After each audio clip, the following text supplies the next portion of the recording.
Assalamualaikum anak-anak kelas 10 keperawatan SMK Kesehatan Mandala Bakti Surakarta. Apa kabarnya hari ini? Sehat semuanya ya. Alhamdulillah kita bisa bertemu di semester 2 sudah tahun 2021. Masih semangat belajar selalu ya. Jadi hari ini Bu Ika akan menjelaskan tentang pemeriksaan tanda-tanda vital. Nah, ini kalian bisa juga buka di buku konsep dasar keperawatan jilid 1, nanti ada ya pemeriksaan tanda-tanda vital.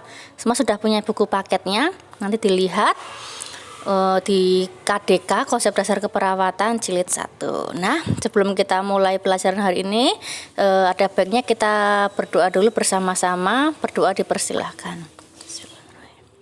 Ya sudah, kita mulai ya anak-anak. Hari ini kita belajar tentang pemeriksaan tanda-tanda vital. Nah, apa itu tanda-tanda vital atau bisa disebut vital sign?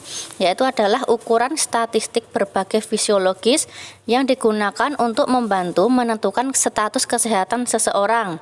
Nah, terutama pada pasien yang secara medis tidak stabil atau memiliki faktor-faktor risiko komplikasi kardiopulmonal. Kardio itu jantung, pulmonal itu paru-paru. Dan untuk menilai respon terhadap intervensi. Intervensi itu tindakan keperawatannya. Nah, next ya, sampai sini paham ya? Lanjut. Nah, macam-macam pengukuran tanda vital lah. Saat tanda vital itu apa saja yang diukur? 1. Suhu tubuh. 2. Denyut nadi. 3. Laju pernapasan. 4. Tekanan darah. Jadi ada 4 ini ya yang diukur TTV, tanda-tanda vital. Next. Pertama, suhu tubuh. Suhu tubuh adalah ukuran dari kemampuan tubuh dalam menghasilkan dan mengeluarkan hawa panas. Berapa normalnya? Nah, kita pakai yang 36,5, 37,5 derajat Celcius. Apabila suhunya kurang dari 36,5 berarti disebut hipotermi ya. Kalau kurang berarti hipotermi. Kalau lebih dari 37,5 disebut hipertermi. Hipertermi itu demam, badannya sudah panas.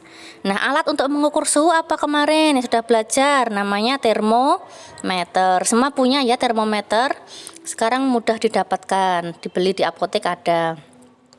Next, nah ini ada macam-macam termometer. Yang pertama termometer oral. Oral itu mulut artinya. Jadi mengukur suhu badan dengan menggunakan termometer yang ditempatkan di mulut. Jadi ada termometer yang diletakkan di mulut. Lalu termometer aksila. Aksila itu ketiak. Jadi mengukur suhu badan dengan menggunakan termometer yang ditempatkan di ketiak. Nah, ini yang sering kita gunakan ya.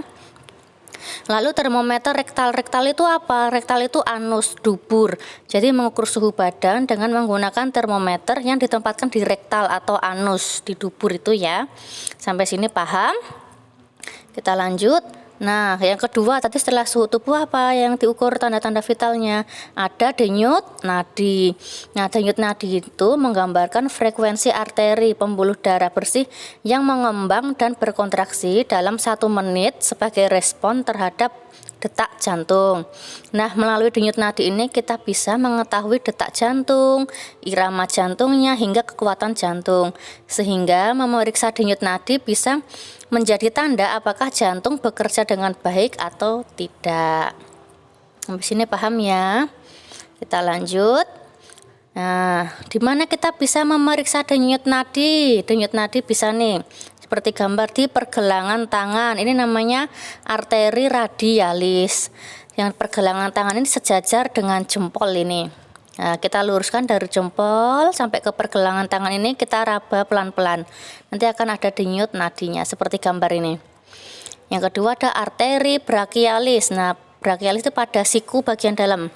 Ini pada siku tekuan ini ya yang dalam ini, yang kalau buat ngukur tensi biasa di dalam ini. Lalu ada karotis. Karotis itu pada area leher belakang telinga sini, nanti diraba pelan-pelan. Lalu ada temporalis. Temporalis itu kepala bagian samping kanan kiri ini nanti diraba pelan-pelan. Ada femoralis itu pangkal paha. Pangkal paha itu daerah selakang ini ya. Lalu ada dorsalis pedis di bagian kaki. Bagian frontalis itu pada ubun bayi. Biasanya pada bayi itu masih kelihatan sekali denyutnya. Sampai sini paham? Kita lanjut ya.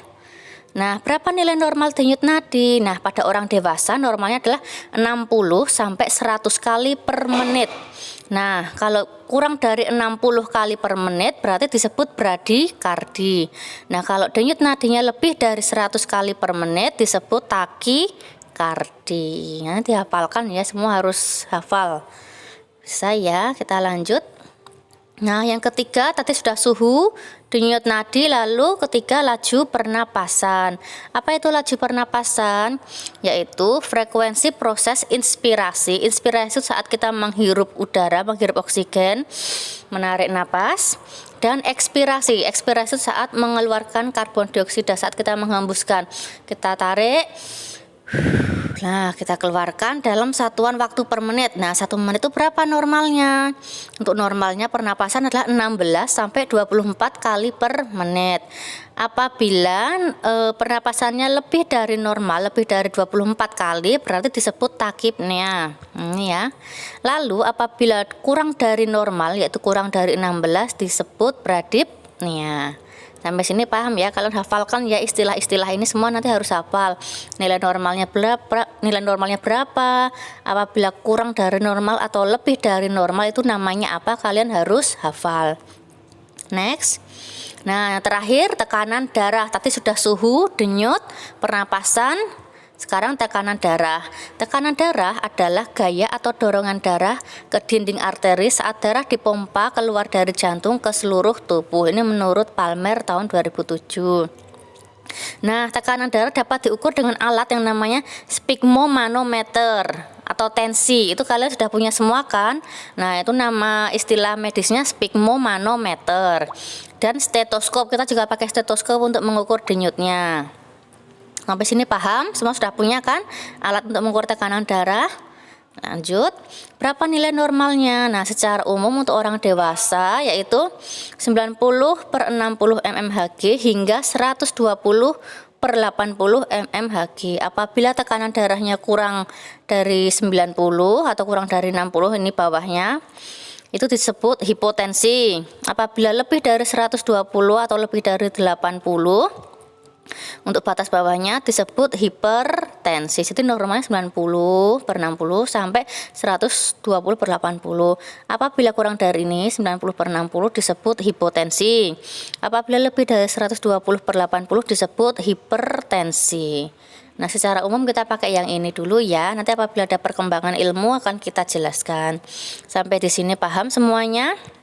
Nah, nanti kalian hafalkan nilai normalnya berapa, istilah-istilahnya apabila kurang dari normal dan lebih dari normal itu disebut apa. Nah, ini dia macam-macam alat sphygmomanometer. Yang pertama ini ada tensi digital. Nah, ini yang digital.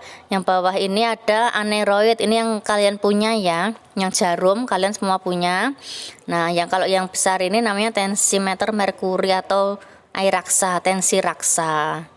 Nah, ini ada 3 macam. Nah, sekarang kita masuk ke penugasan. Anak-anak semuanya, hari ini penugasannya adalah kalian silahkan tuliskan alat dan bahan serta langkah-langkah pengukuran dari tanda-tanda vital. Mencakup suhu tubuh, denyut nadi, laju pernapasan, tekanan darah. Nah, misal suhu tubuh, alat dan bahannya apa saja? Termometer, lalu kapas alkohol. Kapas alkoholnya digunakan saat sudah selesai mengukur, kita lap ya kan, tuh habis dari ketiak ya, kita bersihkan dengan kapas alkohol. Itu alat dan bahannya. Nah, untuk langkah-langkahnya misal menyiapkan alat, lalu memperkenalkan diri ke pasien, lalu menanyakan kesiapan pasien, lalu meletakkan termometer di area ketiak pasien. Kita tunggu 1 menit. Setelah itu kita baca hasilnya, kita tulis hasilnya, lalu bersihkan dengan kapas alkohol. Itu misalnya yang untuk suhu tubuh. Nah, kalau denyut nadi apa misalnya? Alatnya apa? Alatnya arloji ya, kita pakai jam karena untuk mengukur. Nah, itu misalnya langkah-langkahnya kita letakkan 2 jari kita di area tadi mana, nadi radialis. Radialis itu yang pergelangan tangan. Nah, kita hitung 1 menit itu ada berapa detakan. Nah, Nanti kalian catat hasilnya. Kalau normal kan 60 sampai 100 kali per menit. Nah, itu langkah-langkahnya. Seperti itu, sampai situ paham? Nah, kira-kira nanti seperti itu ya. Kalian kerjakan di buku gelatik kalian. Fotokan tugasnya. Nah, fotokan tugasnya kan fotonya nanti banyak, ada suhu, denyut nadi, laju pernapasan, dan tekanan darah. Kalian foto semua, nanti dibuat kolase dalam satu foto aja. Jadi kayak dibikin kolase gitu ya, ada beberapa foto di dalam satu foto. Sampai sini paham ya? Lalu kalian kirimkan ke Google Classroom. Untuk masing-masing kelas sudah ada kodenya, 10KP1 sampai 10KP4. Ini kodenya masing-masing. Dikumpulkan hari ini. Bu Ika tunggu sampai jam 8 malam. Terima kasih ya semuanya, semangat selalu belajarnya. Terima kasih, semangat belajar dan jaga kesehatan serta patuhi protokol kesehatan dimanapun dan kapanpun. Semangat belajar semuanya. Terima kasih. Assalamualaikum warahmatullahi wabarakatuh.